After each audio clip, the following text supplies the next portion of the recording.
The new normal or the new abnormal that India would like to impose in the subcontinent means that we leave the destiny of 1.7 billion people not in the hands of the Indian government or the Pakistani government, but in the hands of nameless, faceless, non-state actors.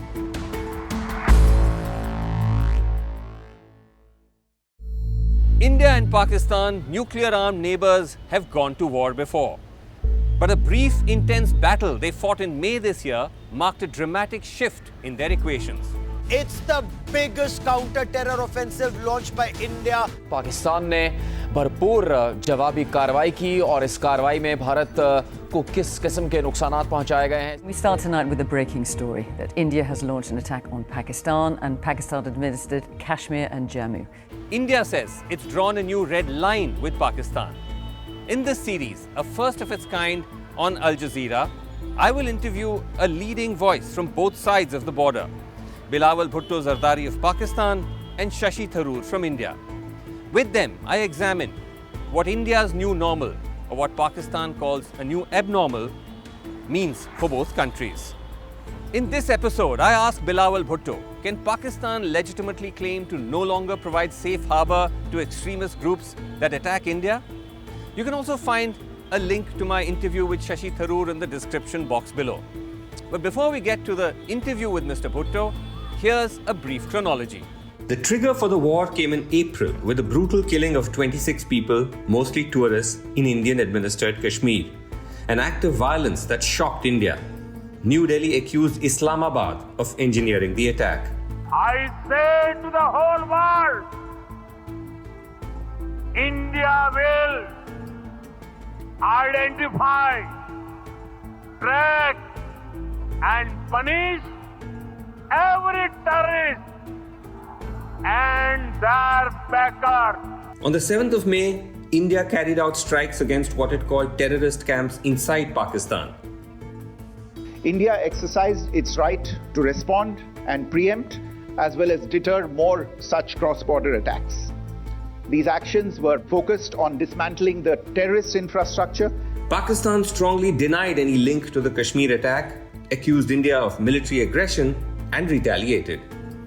Bharat के बेबुनियाद इल्ज़ामात पर इंतहाई तहम्मुल और बर्दाश्त का मुजाहरा किया, लेकिन उसने अपने घमंड में हमारी सरहदों की हुर्मत को पामाल करने की नाकाम कोशिश की. What unfolded was nearly 4 days of the worst fighting between the two countries in decades. A ceasefire announced by US President Donald Trump came into effect on the 10th of May. We sit here in the aftermath of a recent war in a dramatically altered moment for India and Pakistan. I'm here with Bilawal Bhutto Zardari, former Foreign Minister of Pakistan, son of Pakistan's late Prime Minister Benazir Bhutto. Thank you so much indeed, Mr. Bhutto, for talking to Al Jazeera. Thank you for having me. India has drawn a new red line that every act of terror it believes has come from Pakistan will be treated as an act of war. You say Pakistan's hands are clean and India is the bully.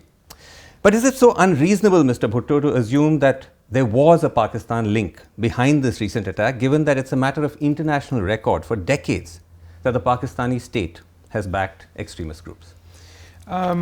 Thank you once again for having me. The new normal or the new abnormal that India would like to impose in the subcontinent outside of international law, the Geneva Conventions, the UN Charter, is that any terrorist attack within India means war with Pakistan. I certainly believe that this does not serve the interests of Pakistan and it doesn't serve the interests of India.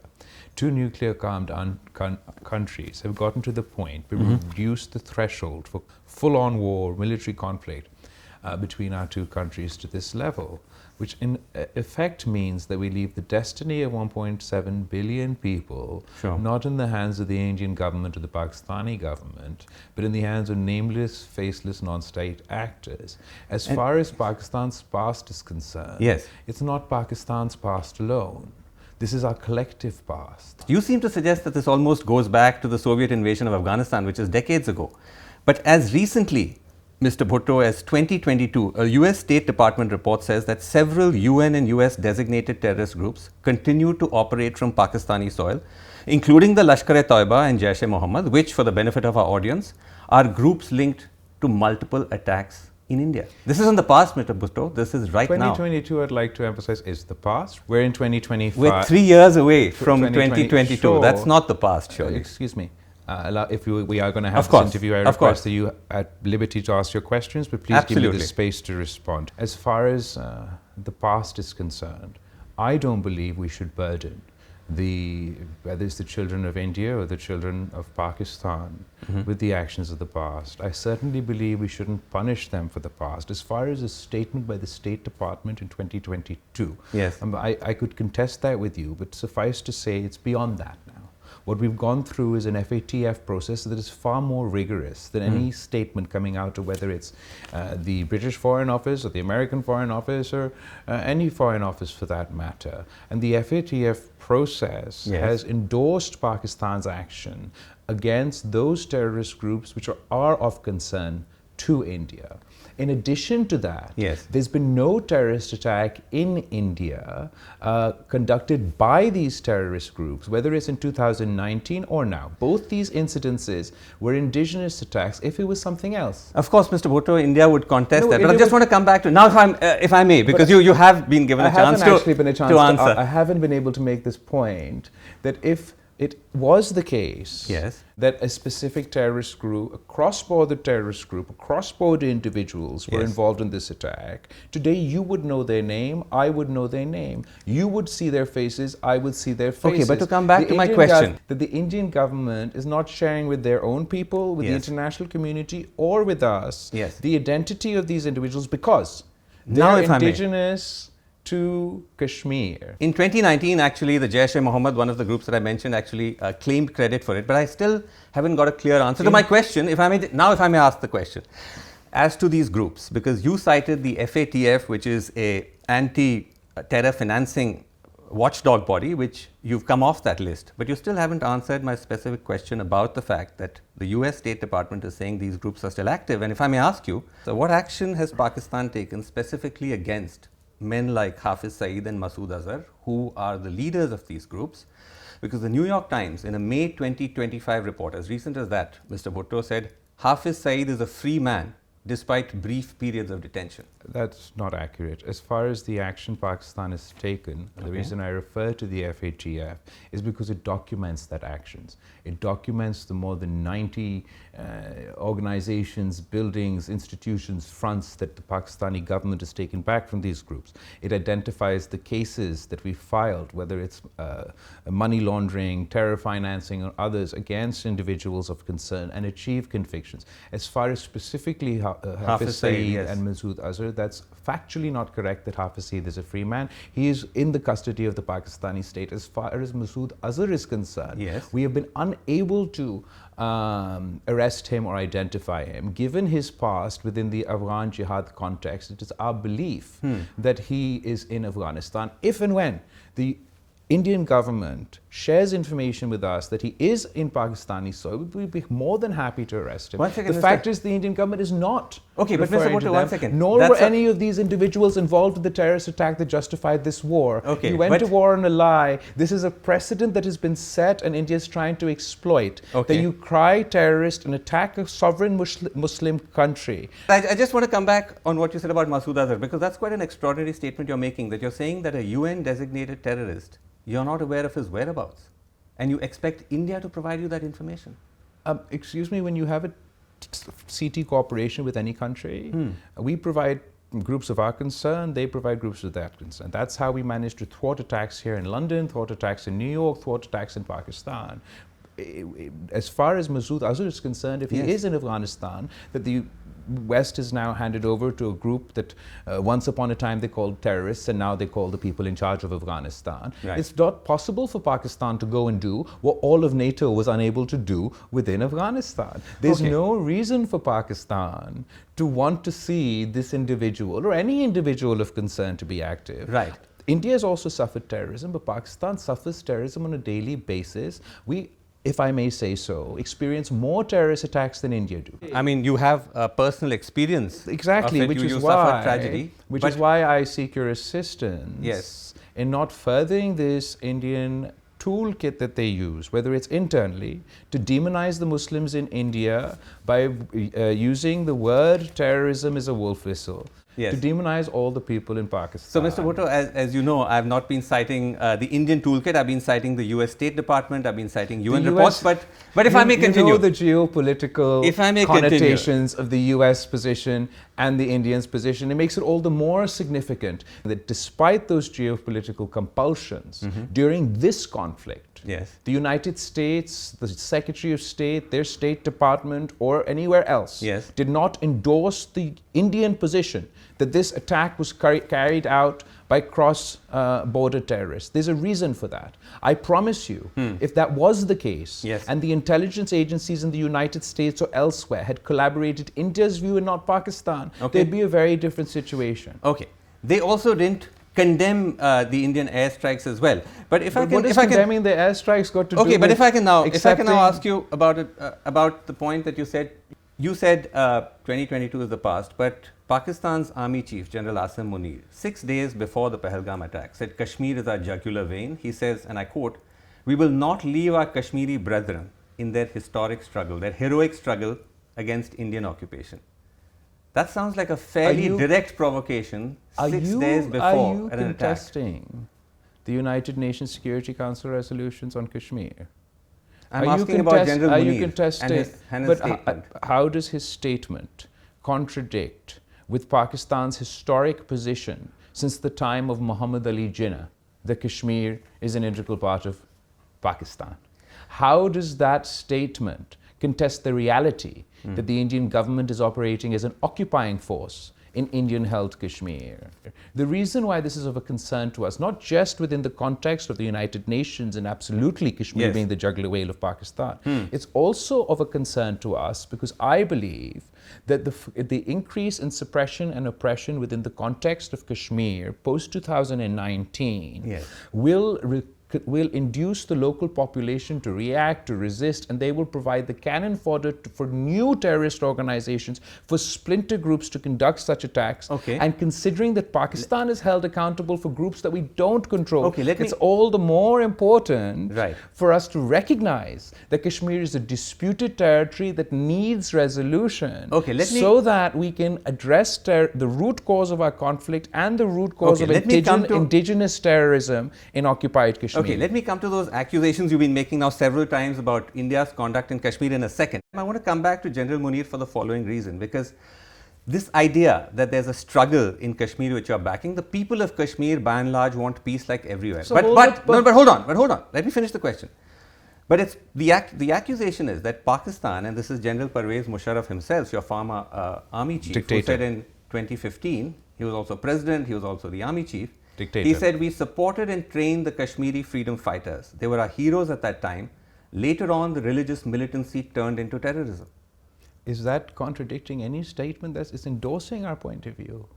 That collectively in the past... How is it endorsing? It's actually proving the Indian argument that Pakistan is backing terrorists in Kashmir. If you allow me, we're not backing terrorists in Kashmir. General Musharraf said we're not backing terrorists in Kashmir. Okay. What happened was Pakistan, as part of a Western alliance, in the 1980s, encouraged the jihadification of Pakistan in order to feed a military or a operation within Afghanistan.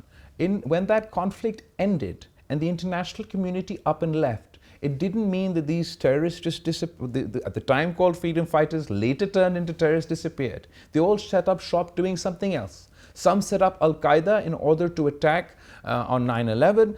Others set up these sorts of organizations to fight what they think is a just cause through military actions within Kashmir. It took Pakistan time to recalibrate our approach. I'm not contesting the fact that historically these groups were supported in the context of Afghanistan, not in the context of Kashmir. General Musharraf seems to be making a very different point. He's saying that you were supporting groups that became eventually terrorists very much in the present context, and you have General Munir saying we support the Both struggle. of those So it's quite both possible the to struggle draw a that we line. support. Excuse me. Yes. I won't allow you to put words in my mouth or General Mali's mouth. The struggle that we support is the right to self-determination of the Kashmiri people under the UN Charter. Let me. That is not terrorism, even though the Indian government has convinced you and others that any Muslim within India raising the, excuse me, any Muslim No one within has convinced India, well, me, clearly they have. Mr. Any Muslim Bhutto, I'm within just a journalist. any Muslim within India raising their voice against discrimination against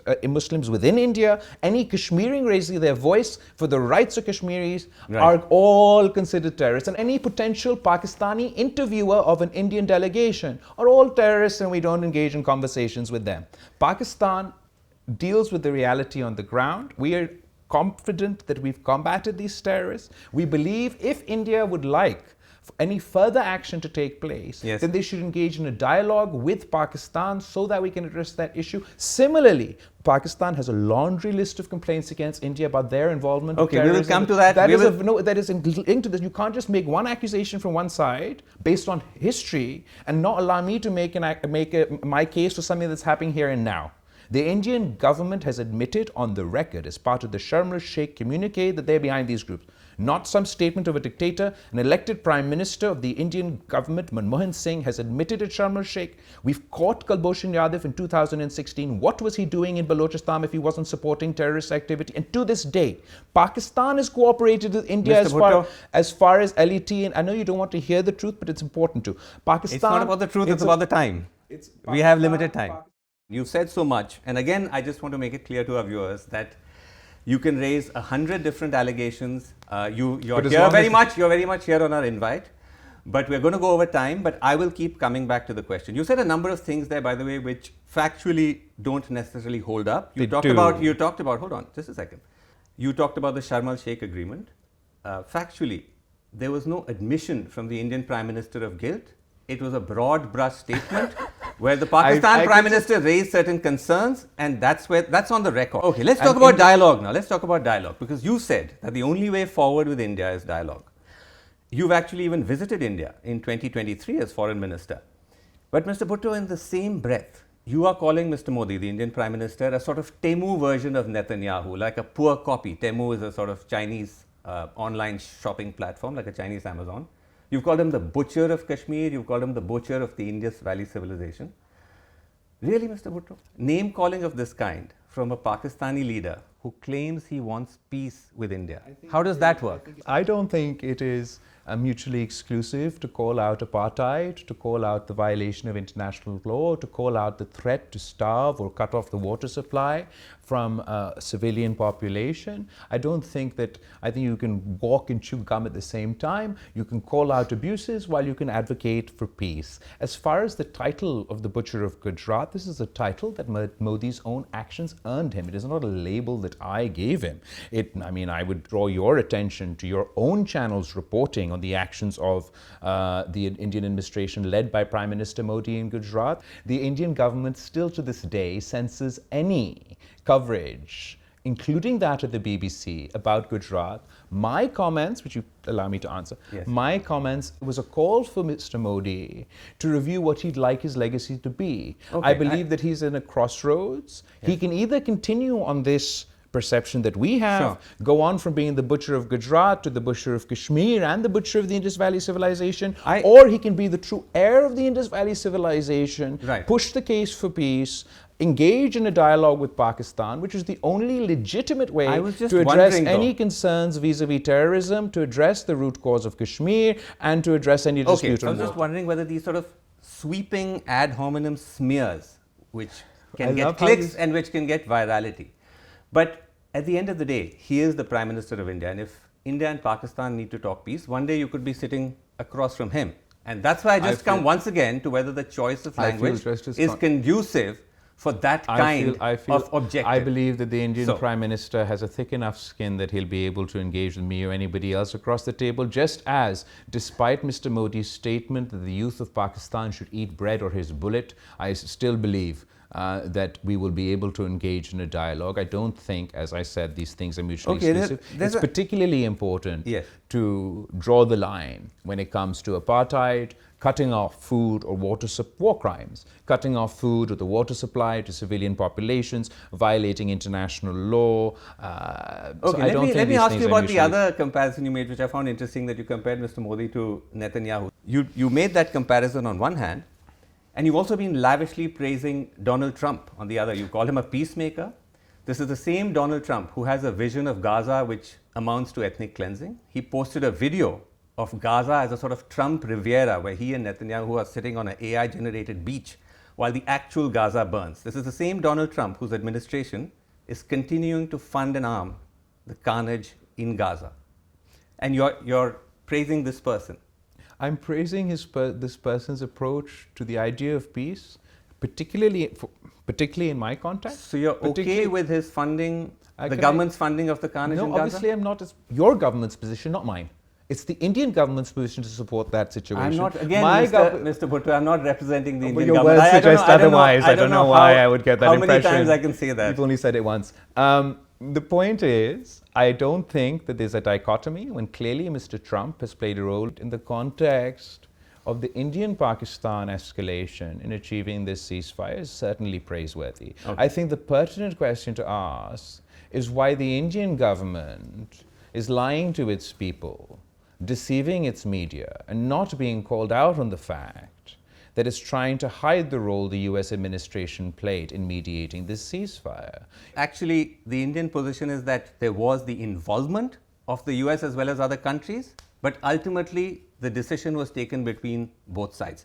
Can I move on from this to Kashmir, which you say is the core issue between both countries? India says it's terrorism, Pakistan says it's Kashmir. Let's focus on Pakistan. Kashmir, as you know, has remained an intractable dispute for years. In simple terms for our global audience, both sides, India and Pakistan, control one part of Kashmir. Both claim all of it. Now, of course, you can stick to your stated positions or find new ways to break the impasse. And I'm wondering, Mr. Bhutto, as a young next generation politician, do you have a solution which breaks the impasse, which is not just repeating stated positions? I honestly don't mean to just be repeating stated positions. Okay. I understand that Pakistan has its position, and I believe that position is endorsed by the United Nations, UN Security Council. That's the position or the solution that I will seek through a dialogue. I understand India will come at it with their own perspective. I call this a core issue for two reasons. One, it has been a fundamental... That's not my question. My question is an out-of-the-box solution. No, I'm only asking now because I'm completely out of time. कि मेरा जवाब क्या होना चाहिए या सुनने को हौसला रखें. As far as my position on Kashmir, with one view, it's in line with as far as the United Nations Security Council resolutions and my belief that every conflict that India and Pakistan has had, or most of the conflicts that we've had, have been can be drawn back to this issue. The new dimension that this brings in the current context is, I believe, that the way in which India is treating Kashmir, I don't want to get partisan about it. I just want to state it as factually as I can. Okay. When you talk about India's conduct in Kashmir, that doesn't really address my question, because you're citing the situation in Indian-administered Kashmir, but on the Pakistan side, there's hardly a clean bill of health. The UN top human rights body said in its report on Pakistan-administered Kashmir that nationalist and pro-independence figures regularly face threats, intimidation, and even arrests. The UN says it's received credible information of enforced disappearance of people from Pakistan-administered Kashmir. The amendments to Pakistan-administered Kashmir's interim constitution retained clauses that directly contravene international human rights law. As far as our law, or whether it is in the context of Kashmir or overall in Pakistan, and its compliance with international human rights law, I would always like to see an expansive space for human rights. I've consistently advocated in my own context for more human rights, not less human rights.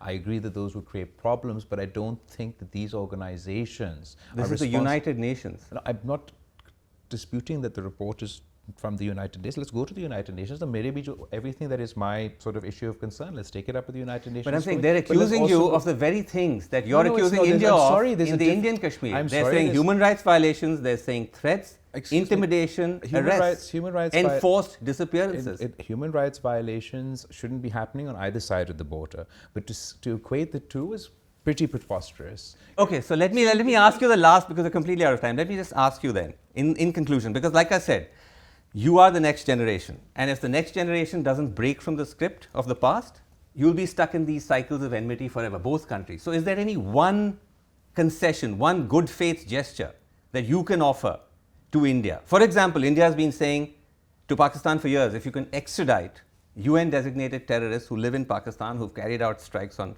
Indian soil, why not start by saying we'll extradite two, let's say Masood Azhar and Hafiz Saeed, or if you say you don't know where Masood Azhar is, Hafiz Saeed, as a good faith gesture. I think that one But is there such a gesture? Extremely valid point you're making is about the next generation. The fact is, generation after generation, India and Pakistan have been trapped in conflict, historically over Kashmir, Sure. more recently over terrorism. As far as these confidence building measures as part of a comprehensive dialogue with Pakistan, Okay. where terrorism is one of the issues that were discussed. I'm sure Pakistan would be not open to that? not be opposed to any of these things. Okay. At the moment, the frustration, so the cases that we've been successful in prosecuting against these individuals are cases that we've brought as vis-a-vis terrorist financing, etc. The cases that we're having difficulty in prosecuting these individuals are the ones that are of interest to India, and there's a reason for that. It's because India is refusing to comply with certain basic elements that require those convictions to take place. For example, it's important for you, if you want a conviction out of these courts, to present the evidence within these courts for people to come over from India to testify, to put up with whatever the counter accusations will be. If India is willing to be cooperative in that process, I'm sure there will be no hurdle in extraditing any individual of concern. Okay, and the day that someone like Masood Azhar or Yes. these individuals are in our custody, Yes. I believe they're in Afghanistan. Okay. There's a whole host, there's complexities there. The world's in a grey rather than a black and Okay, white. we've But there's you've opened up a whole new line about India's lack of cooperation, and there's a whole argument to how Pakistan has actually conducted those investigations, how those investigations have collapsed and the accused are free. But I don't want to go there. I want to. You say they're free. I could deke Pakistan mein. No, I'm saying that some of those accused in the 2008 Mumbai attacks I am honest to my are complete actually, according to the US State Department, under the protection of the government of Pakistan. anything like, especially that Hafiz Saeed comment is particularly concerning, because if that's your understanding of the ground realities, that's not what's happening on the ground.